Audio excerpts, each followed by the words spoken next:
Good afternoon, ladies and gentlemen. On behalf of the Board of Trustees, faculty, librarians, and administration of Bridgewater State College, I proclaim this convocation convened.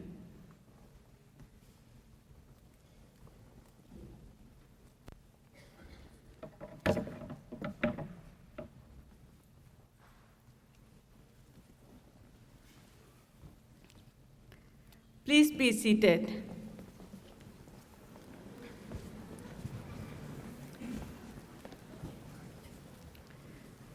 For the duration of today's ceremony, we ask that you refrain from flash photography and that you silence all electronic devices. History tells us that the concept of convocation is among the oldest and most cherished of academic traditions. Dating back to the founding of the first universities in Europe, convocation has become a time when faculty, students, and administration gather to celebrate and usher in the upcoming academic year. On our campus, convocation is an exercise centered around the senior class as it provides our soon-to-be graduates with an opportunity to pause and reflect on their Bridgewater experiences. For the rest of us in attendance, today affords us the chance to offer our congratulations to our students. I would like to extend my gratitude to our faculty marshals, Dr. Robert Fitzgibbons and Dr. Gerald Thornell, and our student marshals, Ms. Eleni Scarpos, Ms. Richard Henderson, Mr. Anthony Goss, and Ms. Taylor Hall for leading our procession. Please stand and welcome to the podium and Ms. Elsa Pettengill, a member of the class of 2009. Ms. Pettengill will lead us in the singing of America the Beautiful. The words are on the back of the page of today's program. Musical accompaniment will be provided by Professor Emeritus Henry Santos.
Please be seated.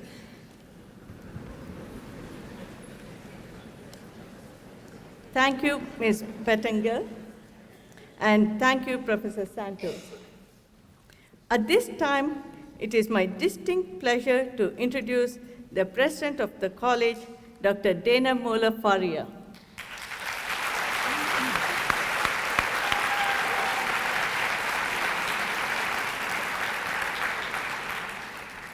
With his nearly 4 decades of passionate and tireless service to Massachusetts public higher education, President Mola-Faria has distinguished himself both as a statewide leader and an unrivaled champion of this institution.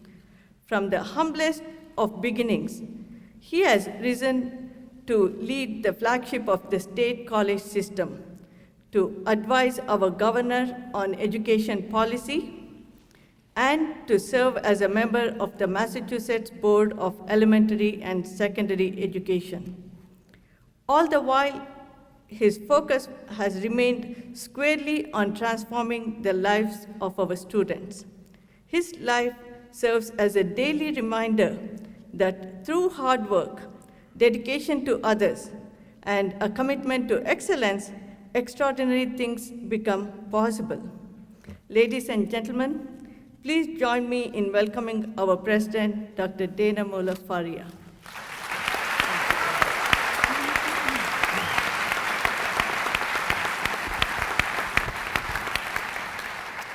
Thank you very much, Dr. Sharma.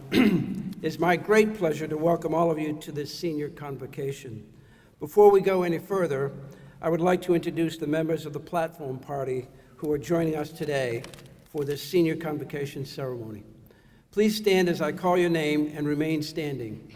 Dr. Alan Carmody, Assistant to the President for Affirmative Action, Equal Opportunity, and Disability Compliance.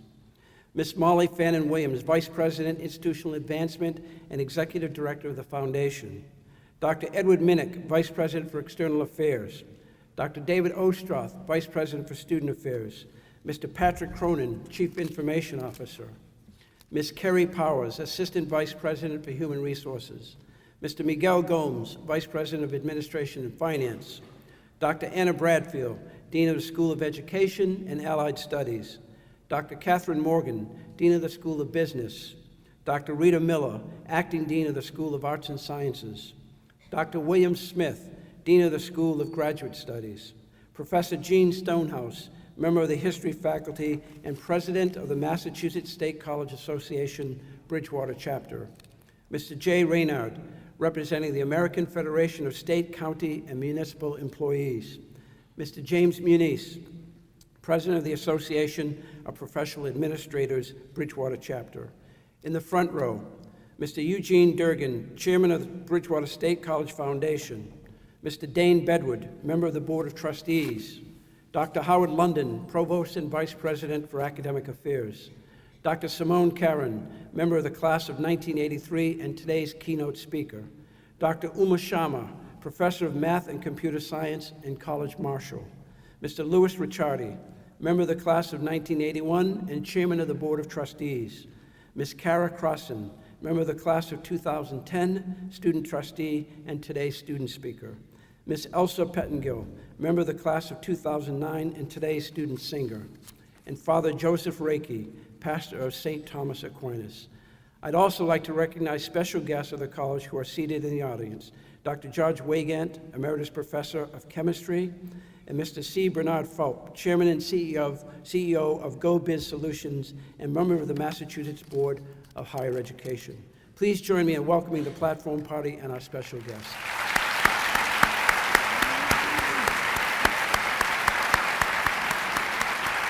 Thank you. Please be seated. At this time, I would ask the faculty, librarians, administrators, and staff of the college to please rise.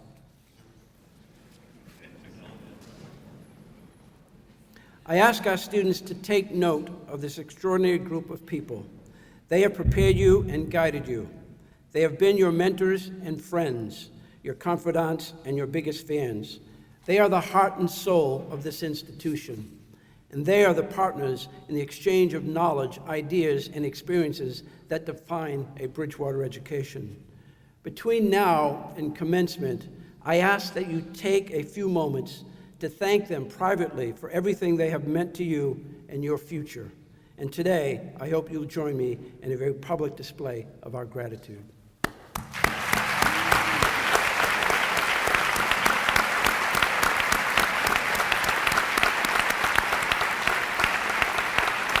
Thank you. You may be seated. At this time, it is my great pleasure to introduce Mr. Louis Ricciardi, class of 1981, and Chairman of the Bridgewater State College Board of Trustees. Mr. Ricciardi is a Senior Vice President for UBS Financial Services and longtime supporter and benefactor of the college. Mr. Ricciardi has also been a member of the BSC Foundation for nearly 2 decades and served as chair from 1996 to 2004. More recently, he was elected by his peers to represent the state colleges system as a member of the Massachusetts Board of Higher Education. One of Bridgewater's favorite sons, he gives generously of his time and energy to his alma mater and has been an outstanding ambassador of the college to southeastern Massachusetts and the whole of the Commonwealth. Ladies and gentlemen, please join me in welcoming Mr. Louis Ricciardi, Chairman of the Board of Trustees.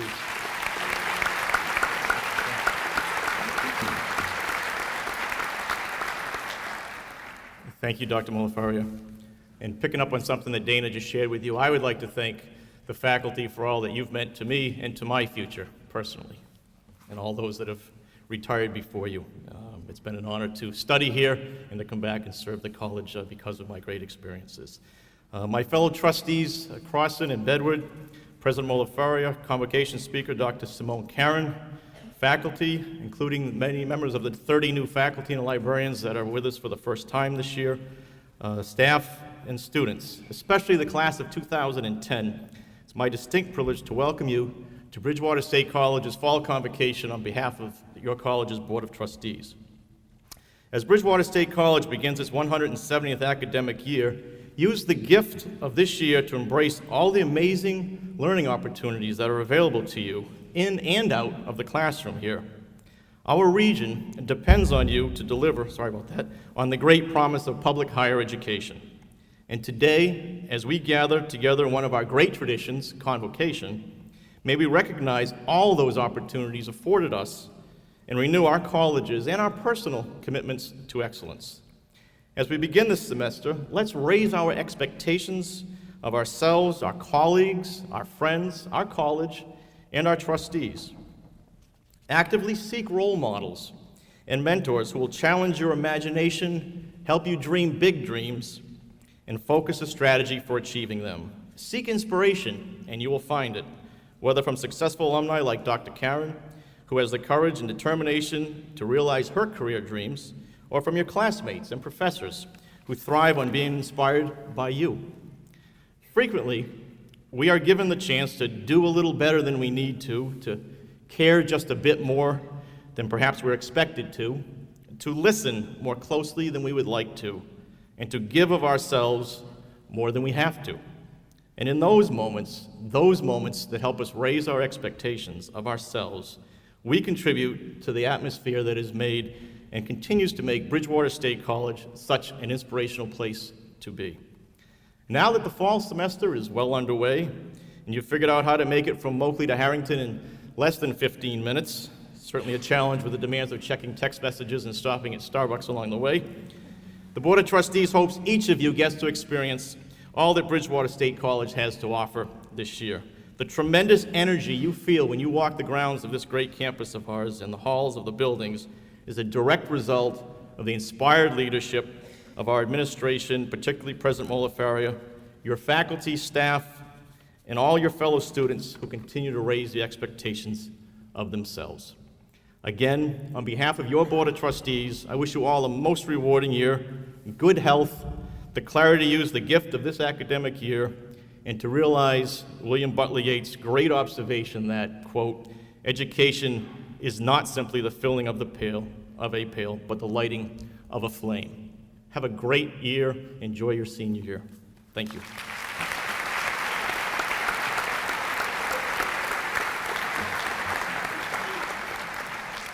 Thank you, Chairman Ricciardi. It is now my great pleasure, privilege, and honor to introduce today's keynote speaker, alumna Simone Karen. A graduate of the class of 1983, Dr. Karen has distinguished herself as an author, professor, and chair of the history department at Wake Forest University. She holds a master's from Northeastern University and a doctorate from Clark University. Dr. Karen's professional and research interests are focused on American medical and reproductive history. A selection of her course offerings at Wake Forest include Gender in Modern America, Healthcare in American Society, and U.S. History Since the New Deal. Her articles have been published in such prestigious journals as the History of Family, the Journal of Social History, and the New England Journal of History. Ladies and gentlemen, please join me in welcoming one of our own, Dr. Simone Karen, back to our campus.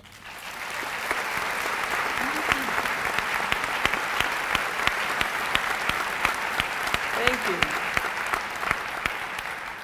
Thank you all for such a warm welcome. I am truly honored to be asked by my alma mater to come back and participate in Convocation. I come to you with apprehension and humility.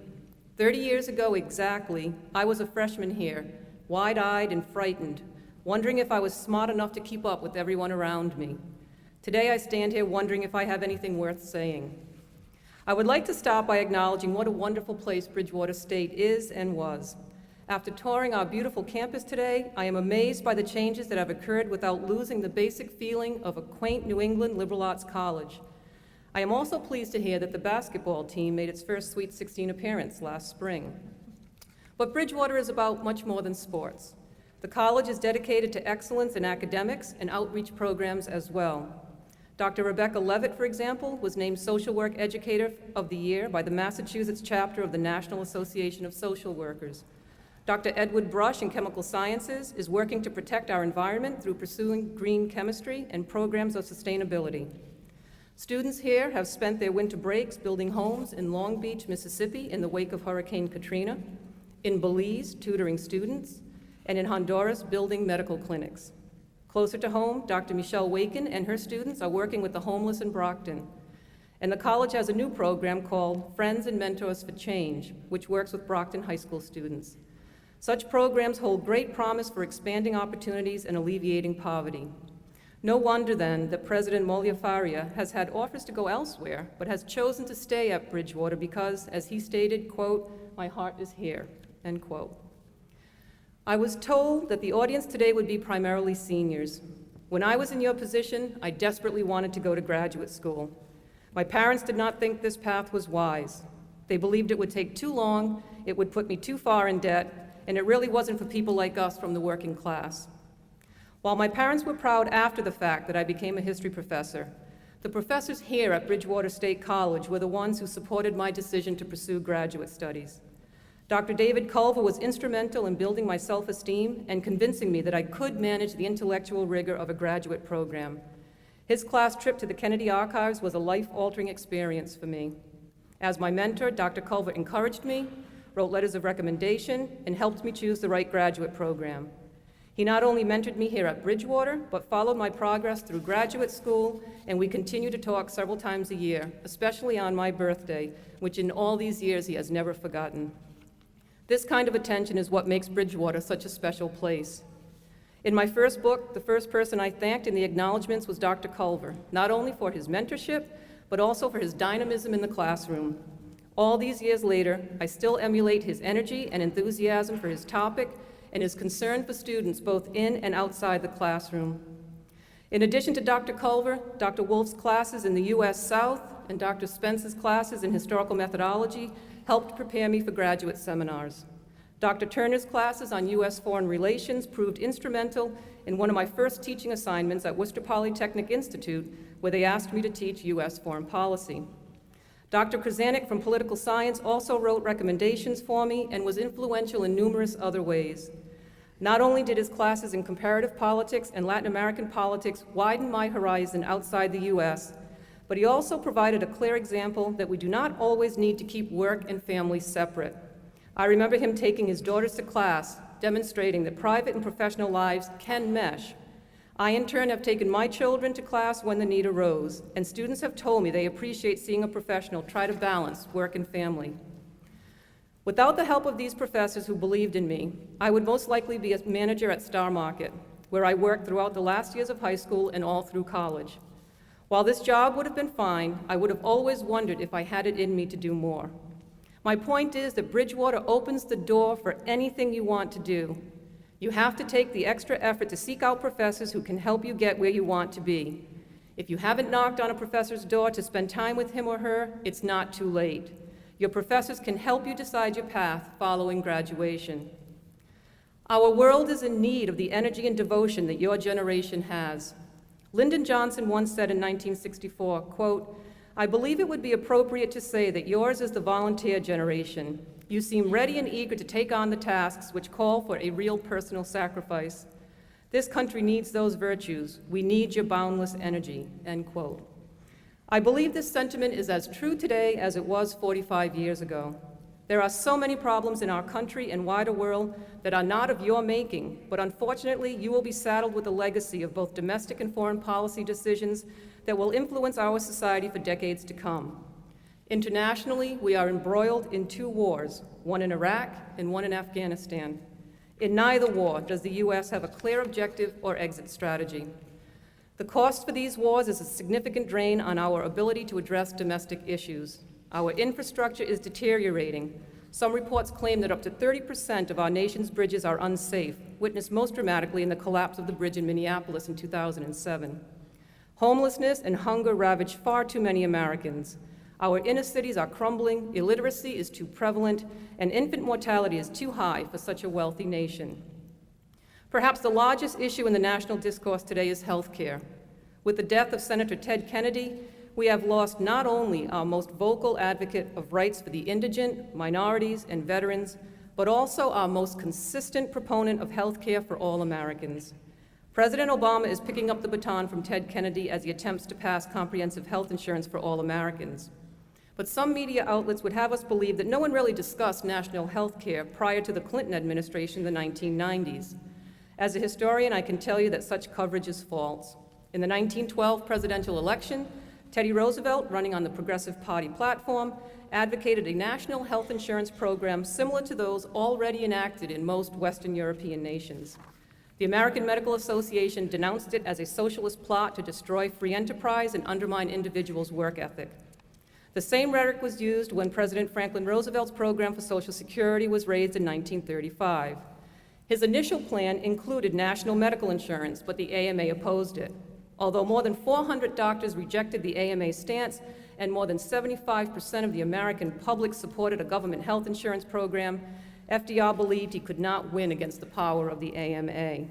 Instead, he worked out a compromise whereby he dropped health insurance from the Social Security Act in exchange for the AMA dropping its opposition to private health insurance programs, a move that actually benefited doctors during an economic time when Americans paid debts to doctors only after they paid rent, grocery, and utility bills. This compromise opened the door for Blue Cross Blue Shield. This private insurance, however, left millions of Americans without coverage. In November of 1945, President Harry Truman addressed this problem by becoming the first sitting president to ask Congress to pass a health insurance program to assure that everyone had protection from what he called, quote, the economic fears of sickness, end quote. The AMA, however, launched education programs to inform physicians that this plan would end the era of professional medical freedom and independence. To the public, the AMA argued that Truman's plan would turn doctors into slaves and would undermine capitalism. As one of their pamphlets argued, quote, would socialized medicine lead to socialization of other phases of American life? Lenin thought so, end quote.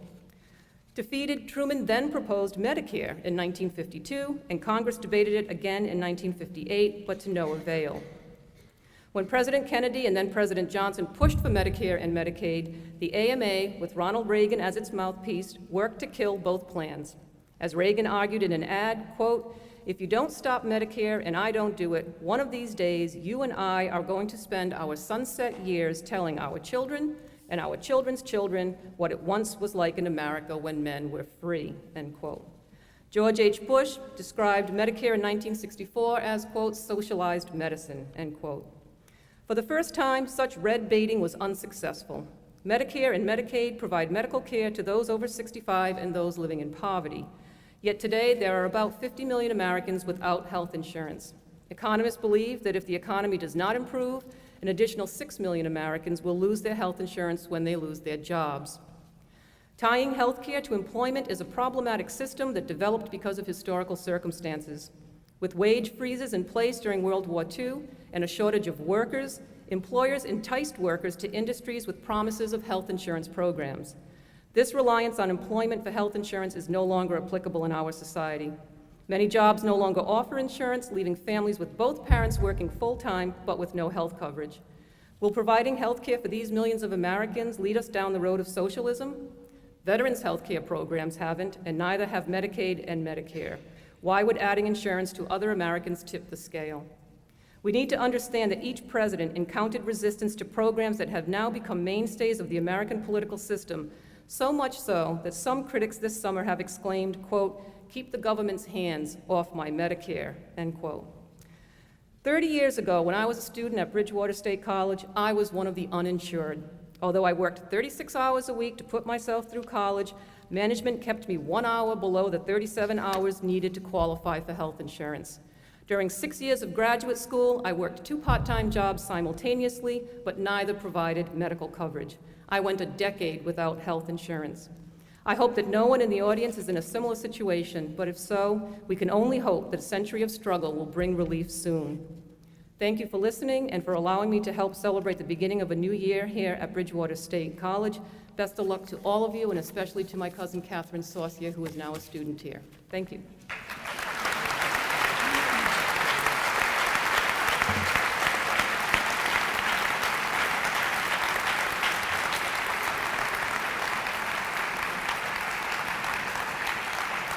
Thank you, Dr. Karen, for your inspiring message. Thank you very much. It is now my great pleasure to offer my own words of wisdom to the senior class.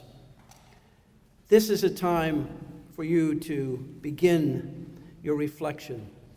Reflection upon your time here at Bridgewater, on your preparation, and on your life's future. This is a year in which you will begin to shape the rest of your life. In this coming year, I urge you to think about how you will make a life, in addition to how you will make a living. Making a life is the context within which you'll make a living, and making a life involves far more. Understanding a future is first understanding your own potential, understanding how you vision your future, how you understand the world around you, how you engage with that world, and how you understand your role in that world. Focusing on those things that you can do. As you listen to Dr. Karen, we all understand the challenges that face us, not only here in our communities and in our country, but throughout the world. There is much that we cannot do to change that world. There is much more that we can do as individuals and collectively to change that world. It is time to reflect and time to think about where you've been, where you are going, and what role you're going to play in changing that world. When you have visioned your life, when you understand the directions that you will take, it is important that you engage and act upon it.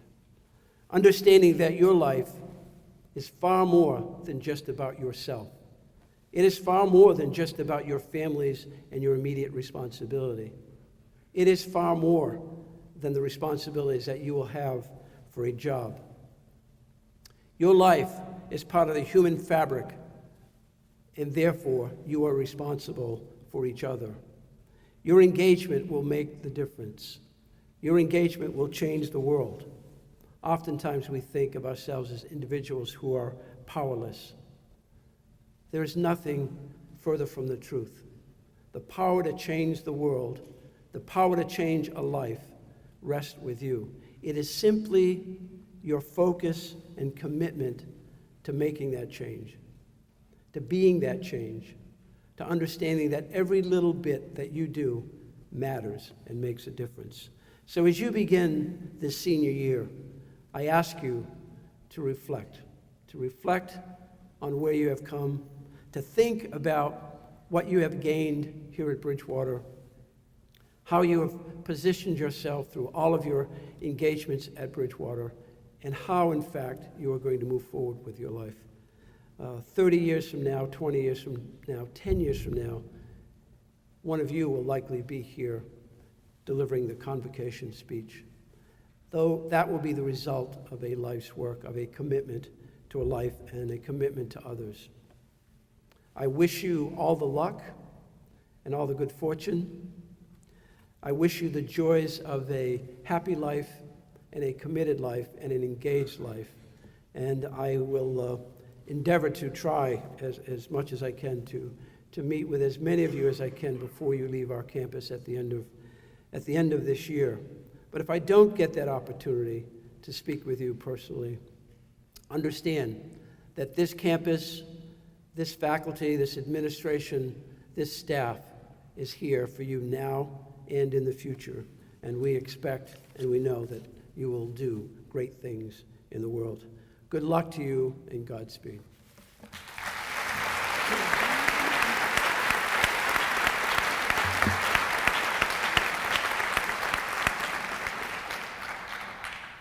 Thank you, President Molafaria. At this time, we are proud to share with you a short video tribute in honor of this year's senior class. We hope it excites and inspires while giving you reason to reflect fondly on your time on campus.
Ladies and gentlemen, at this time, I would like to introduce Ms. Kara Crossan, student trustee.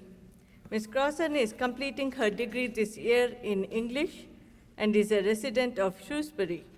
Please join me in welcoming her to the podium.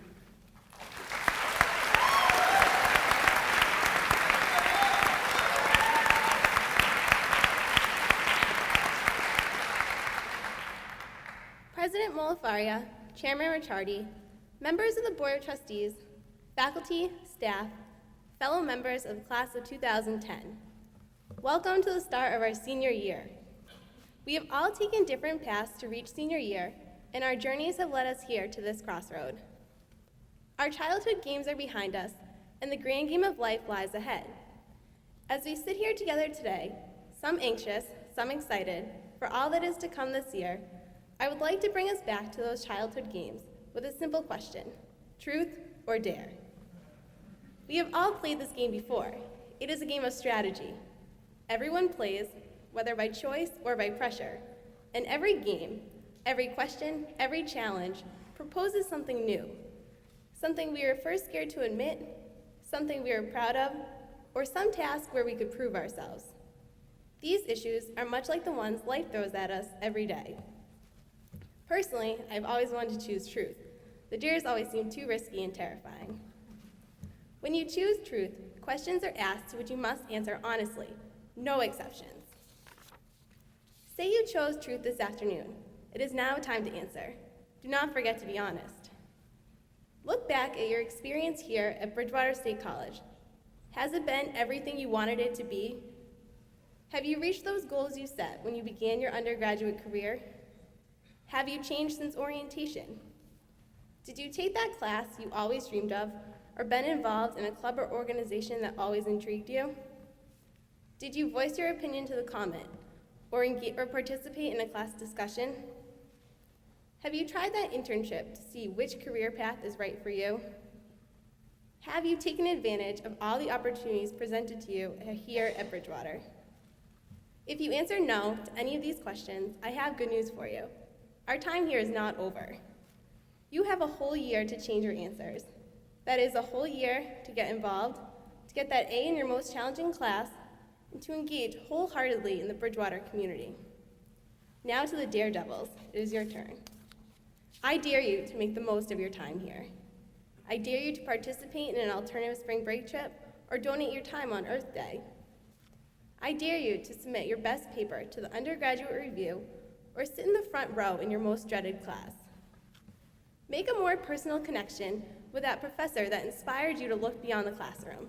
I dare you to meet them for coffee. I dare you to participate in intramurals. Whether it is flag football or family feud, it's up to you. Make new connections every day and strengthen the ones you already have. Talk to someone new every day. I dare you. Reconnect with your old roommate or your friends from freshman year to reminisce, to laugh, and to measure how far you have come.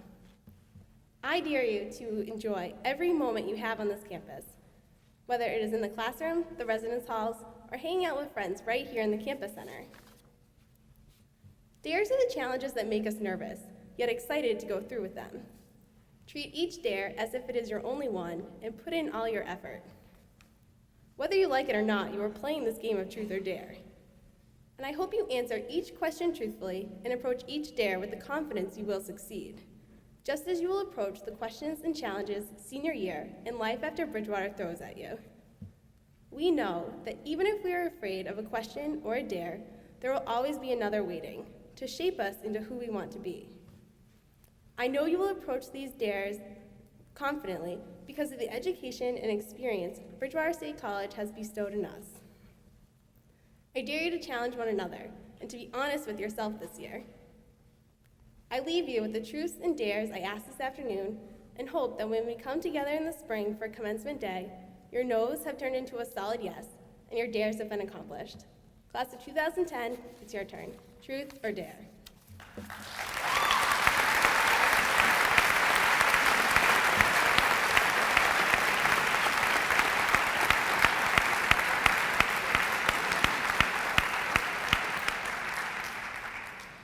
Thank you, Ms. Crossan.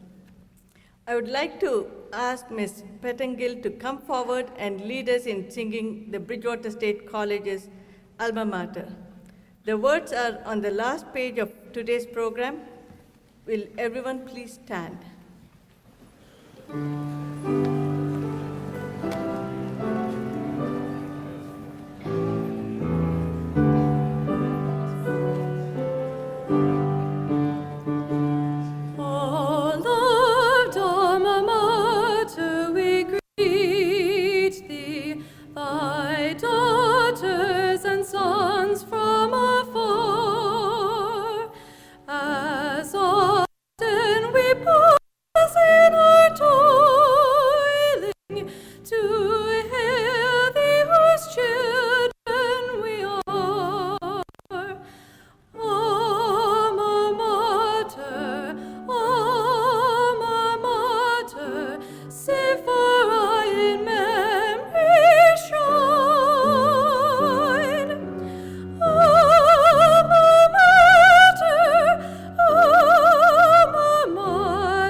With strong, steady hand dost thou lead us. Thy powerful arm is our stay. Thy light is our beacon in darkness, whichever will lead us in way. Alma mater, save for I in memory shrine.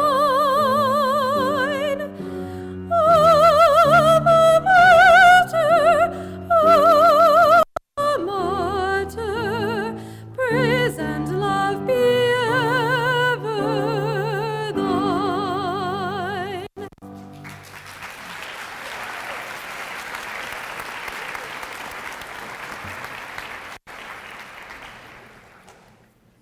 Thank you, Ms. Pettengill. Please remain standing, for the rake will now deliver the benediction.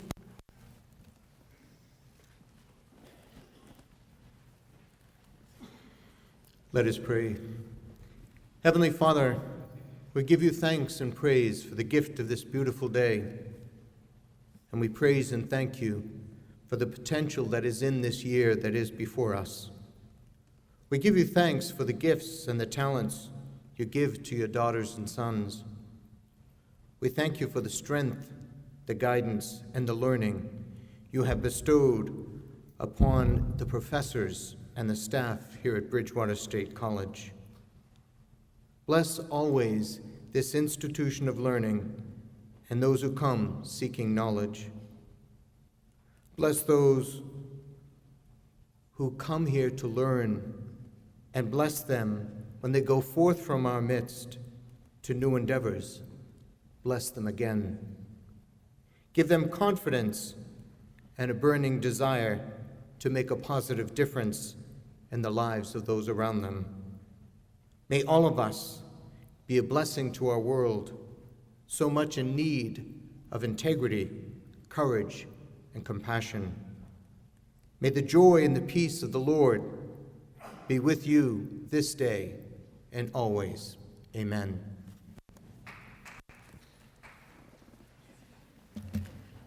Thank you, Father Rake. Please be seated.